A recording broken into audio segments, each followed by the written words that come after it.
Hi friends, welcome to our channel. எல்லா புகழும் இறைவனுக்கே. இன்றைக்கி வீடியோ தைப்பூசத்தை பற்றி தான் போட்டிருக்கேன். தைப்பூசம் அன்னைக்கு செஞ்சுருக்க வேலைகளை தான் போட்டிருக்கேன். பாருங்கள், வீடியோ பிடிச்சிருந்தா ஒரு லைக் கொடுத்துட்டு வீடியோ பாருங்கள்.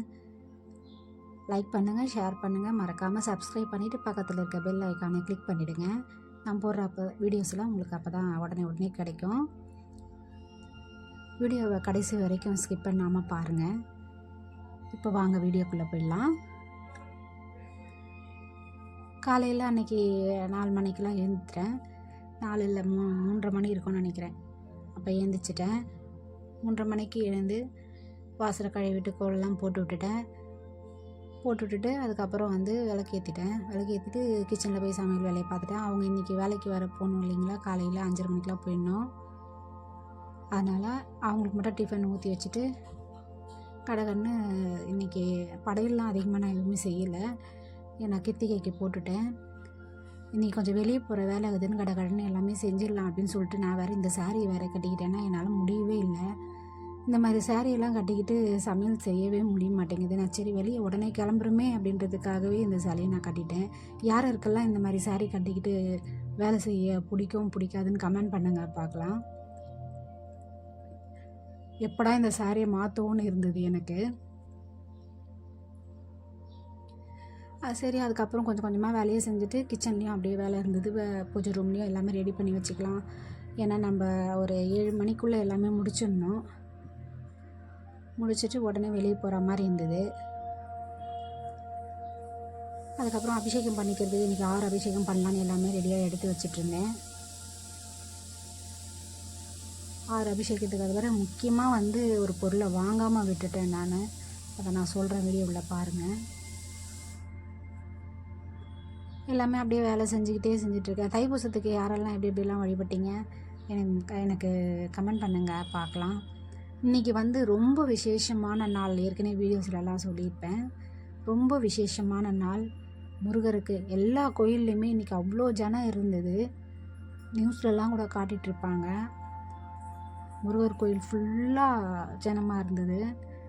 நீங்களாம் யார் யாருக்கு எந்தெந்த கோயில் போயிட்டு வந்தீங்கன்னு சொல்லிட்டு கமெண்டில் சொல்லுங்கள். அப்படியே அங்கே கிச்சன்லேயும் பூஜை ரூம்லேயுமே கொஞ்சம் கொஞ்சமாக அப்படியே வேலையெல்லாம் பார்த்துட்டு இருந்தேன். அபிஷேகம் பண்ணுறதுக்காக எல்லாமே ரெடி பண்ணி எடுத்து வச்சுட்டு இருந்தேன்.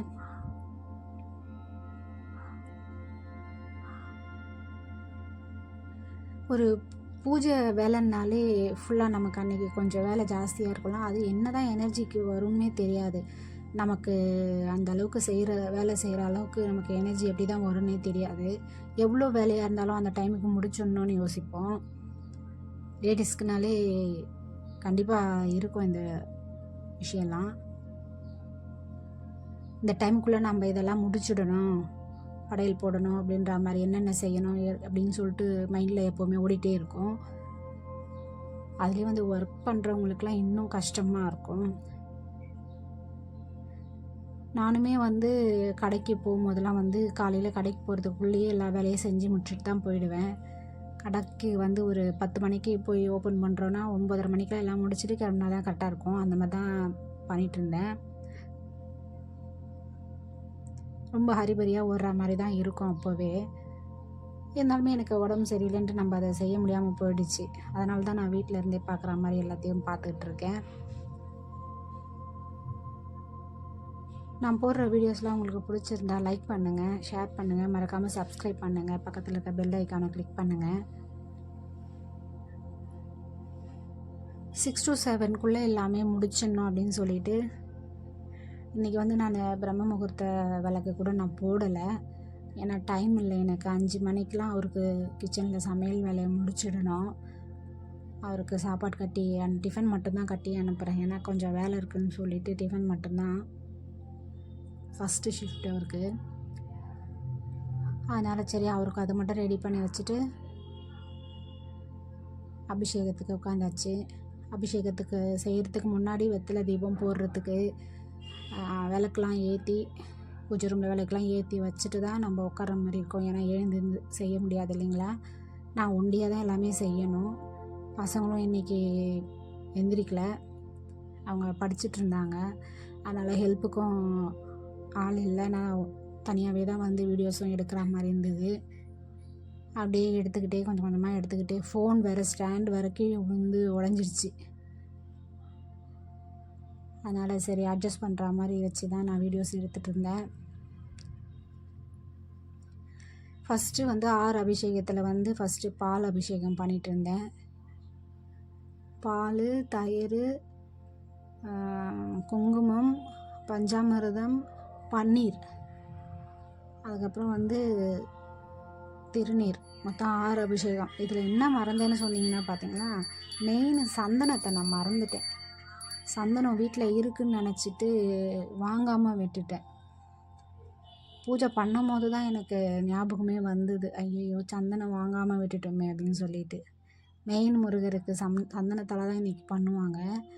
நான் அதை மறந்துட்டேன். எனக்கு அதுவே கொஞ்சம் கஷ்டமாக இருந்தது. சரி நம்ம இதுக்கு முன்னாடி கிருத்திகைக்கு பண்ணிட்டேன் சரி அப்படின்னு சொல்லிட்டு மனசை தேத்திக்கிட்டு வேலையை பார்த்துட்டு இருந்தேன். முருகா எனக்கு என்ன கிடச்சதோ அதை வச்சு நான் செஞ்சுருக்கேன் அப்படின்னு சொல்லிட்டு மனசில் வேண்டிக்கிட்டு இந்த அபிஷேகம்லாம் பண்ணிகிட்டு இருந்தேன். நம்ம இந்த சிலையெல்லாம் வச்சுருந்தா மந்த்லி ஒன்ஸ் டைம் ஒரு வாட்டியாவது நம்ம இந்த மாதிரி அபிஷேகம்லாம் பண்ணோம். சும்மா வெறும் பாலை வச்சு மாது பண்ண வேண்டியது வரும். ஏன்னா அவங்க வந்து சும்மா சிலையெல்லாம் நம்ம வீட்டில் வச்சுக்கக்கூடாதுன்னு சொல்லுவாங்க. மாதத்தில் ஒரு வாட்டியாவது செஞ்சுடணும். வீக்லி ஒன்ஸ் இல்லை டெய்லி கூட பண்ணலாம். டெய்லியும் பண்ண முடியாதவங்களாம் நிறைய பேர் இருக்காங்க. எல்லா வேலையும் விட்டுட்டு எல்லாமே செய்ய முடியாது இல்லைங்களா? அதனால் மாதத்தில் ஒரு வாட்டியாவது கட்டாயமாக பண்ணிடணும். அப்போ தான் நம்ம வச்சுருக்க சிலைகளுக்கு வந்து உயிர் கொடுத்தா மாதிரி இருக்கும். அவங்களுக்கு அந்த அபிஷேகம்லாம் பண்ணிவிட்டு நம்ம அந்த மந்திரங்கள்லாம் சொல்லணும் இல்லைங்களா? அதெல்லாம் சொன்னால் தான் அவங்களுக்கு வந்து சக்தி கிடைக்கும்னு சொல்லுவாங்க.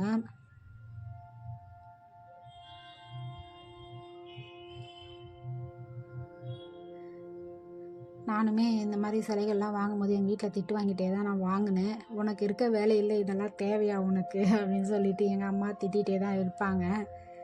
இருந்தாலும் எனக்கு இந்த விஷயங்கள்லாம் ரொம்ப பிடிக்கும். அதனால தான் நான் இதெல்லாம் செய்வேன்.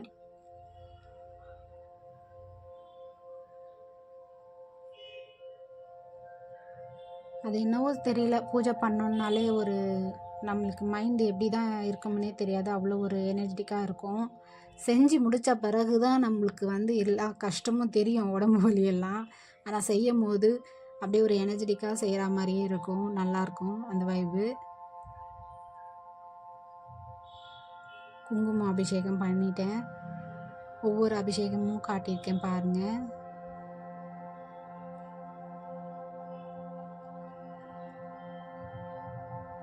இன்றைக்கி கோயிலுக்கு கூட என்னால் போய் வீடியோ எடுக்க முடியாமல் போயிடுச்சு. ஏன்னா அவ்வளோ கூட்டம். நானே வந்து தனியாக போனதால் யாரையும் எடுக்கவும் சொல்ல முடியல. சாமியை மட்டும் பார்த்த மாதிரி இருந்தது. அதுவே வெயிட் பண்ணி அங்கேயும் அபிஷேகம் பண்ணிகிட்டு இருந்தாங்க. ஒரு 10 மணிக்கு போயிருந்தேன், 10:30 மணிக்கு போயிருந்தேன். அப்போவே அவ்வளோ கூட்டம் அபிஷேகம் பண்ணிகிட்டு இருந்தாங்க. அபிஷேக ஆராதனைலாம் முடிஞ்சிட்டு நான் சாமியை பார்த்துட்டு தான் வீட்டுக்கு வந்துமே. நானாக வேறு கோயிலுக்கு போகிறதா இருந்தது. நான் போகிற இடம் மிஸ் பண்ணிட்டேன்னு சொன்னேன் பார்த்தீங்களா? வேறு ஒரு கோயிலுக்கு போகிறதா இருந்தது, நானும் என் தம்பி ஒய்ஃபும். அது வந்து கேன்சல் ஆகிடுச்சு. திடீர்னு தான் ஆனால் கிளம்புற மாதிரி இருந்தது. அதே மாதிரி திடீர்னுமே கேன்சலாகவும் ஆகிடுச்சு. சரி நெக்ஸ்ட் டைம் பார்த்துக்கலாம் அப்படின்னு சொல்லிட்டு விட்டுட்டோம். எப்படி இருந்தாலும் போயிருந்தாலுமே சாமியை பார்க்க முடியுமா என்னன்னு தெரியல. அவ்வளோ ரஷ்ஷாக இருந்தது. எல்லா கோயிலுமே அன்றைக்கி விசேஷமாக இருக்கும் இல்லைங்களா? அதனால் சரியாக பார்க்கவே முடியாது போனாலுமே. சரி இன்னொரு டைம் நம்ம ஃப்ரீயாக இருக்கும் போது போய் பார்க்கலாம் அப்படின்னு சொல்லிட்டு பக்கத்தில் இருக்க கோயிலுக்கு தான் போயிருந்தேன்.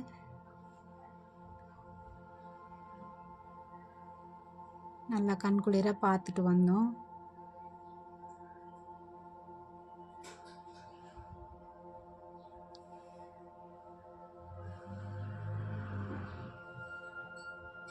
இந்த பூஜை வேலைகள்லாம் செய்கிறதுக்கு யார் யாருக்கு பிடிக்குன்றது கமெண்ட் பண்ணுங்கள். பன்னீர், நல்ல வேளை பன்னீராவது அன்றைக்கி வாங்கி வச்சுருந்தேன். அப்போ தான் புது பாட்டில் வாங்கி வச்சுருந்தேன்.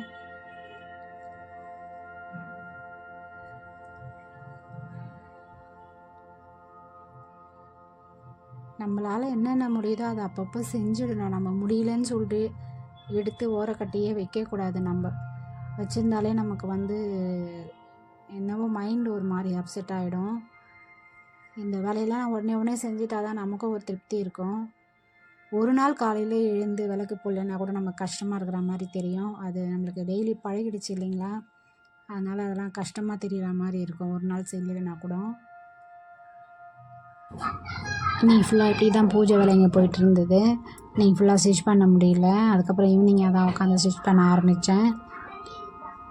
ஏன்னா ஃபுல்லாக இந்த வேலைங்க தான் போயிட்டு இருந்தது. கோயிலுக்கு போயிட்டு வந்திருந்தேன்.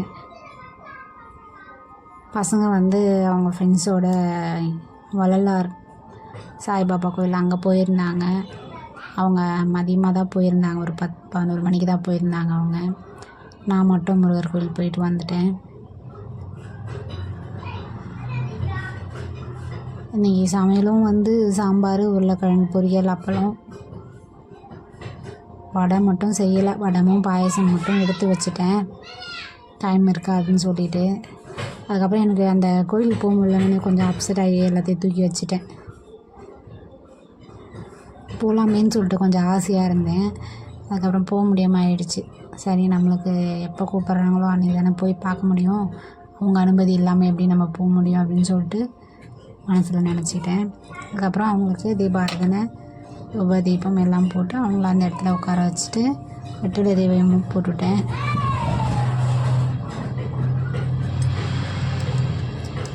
அதுக்கப்புறம் இன்றைக்கி வந்து ஒரு பொங்கலுக்கு முன்னாடி ஒரு பொருள் வாங்கியிருந்தேன். அந்த பொருள் இன்றைக்கி தான் எனக்கு போட டைம் கிடச்சிது. பொங்கல் அப்போ போடணுன்னு எடுத்து வச்சுருந்தது. ஆனால் இருந்ததே பழசே வந்து போட்டு விட்டுட்டேன். ஒன்றும் இல்லைங்க, வெறும் பெட் கவர் தாங்க. இந்திக்காரங்க கிட்ட வாங்கியிருந்தேன். நம்ம வந்து ஆன்லைனில் பண்ணுறோம், அது பண்ணுறோம், இது பண்ணுறோம் இல்லைங்களா? எனக்கு அதை விட இது தான் பெஸ்ட்டுன்னு தோணுச்சு. ஆன்லைனில் பண்ணி பெட்ஷீட் குவாலிட்டி கம்மியாக இருக்குது அதில் எல்லாமே. அதனால் சரி இந்த வாட்டி இவங்கக்கிட்டே வாங்கிக்கலாம். ஆனால் இவங்கக்கிட்ட நல்லாயிருக்கும். இந்த ரோட்டுங்களில் வச்சுட்டு வராங்கள்ல இந்திக்காரங்க, அவங்க கையில் தான் வாங்கினது. 250 நல்லா இருக்குது. அதே வந்து பெரிய கவர், பெரிய பெட்டுக்கு போடுற மாதிரி இருந்தது. எங்களுது வந்து கொஞ்சம் சின்னது தான். அதனால் 2 கவர் போடுற மாதிரி கட் பண்ணி தலைக்காணி உரம் மட்டும் 2 மட்டும்தான் வந்துச்சு. அதுலேயும் ஒரு சொதப்பல் பண்ணிட்டேங்க. அதுக்கப்புறம் அதை கொஞ்சம் சரி பண்ணி போட்டு விட்டுட்டேன். பாருங்கள், நல்லா கிளாத் நல்லா இருந்தது. 2 கவராகவே யூஸ் ஆச்சு எனக்கு. 250 தான் இது. நிறைய பேர் வாங்கினாங்க, அதனால நான் வாங்கினேன். சூப்பராக இருக்குது. நீங்களும் பாருங்கள். அந்த இந்திக்காரங்க வருவாங்க. ஆனால் வந்து கொஞ்சம் பார்த்து வாங்குங்க ஆளுங்க. ஒரு ஏரியாவை பொறுத்தது இல்லைங்களா? நிறைய இப்போ ப்ராப்ளம் வருது. பார்த்து வாங்குங்க. என் வீடியோவுக்கு லைக் போட்டு பாருங்கள். வீடியோவை ஷேர் பண்ணுங்கள், சப்ஸ்கிரைப் பண்ணிவிடுங்க. மறக்காமல் பக்கத்தில் இருக்க பெல் ஐக்கானை கிளிக் பண்ணிவிடுங்க. பாய். நெக்ஸ்ட் வீடியோவில் பார்க்கலாம். நான் நிறைய வீடியோஸ் போடுறேன். என் வீடியோஸை பார்த்துட்டு எனக்கு லைக் பண்ணுங்கள், பாருங்கள் வீடியோவை. பாய். நெக்ஸ்ட் வீடியோவில் பார்க்கலாம்.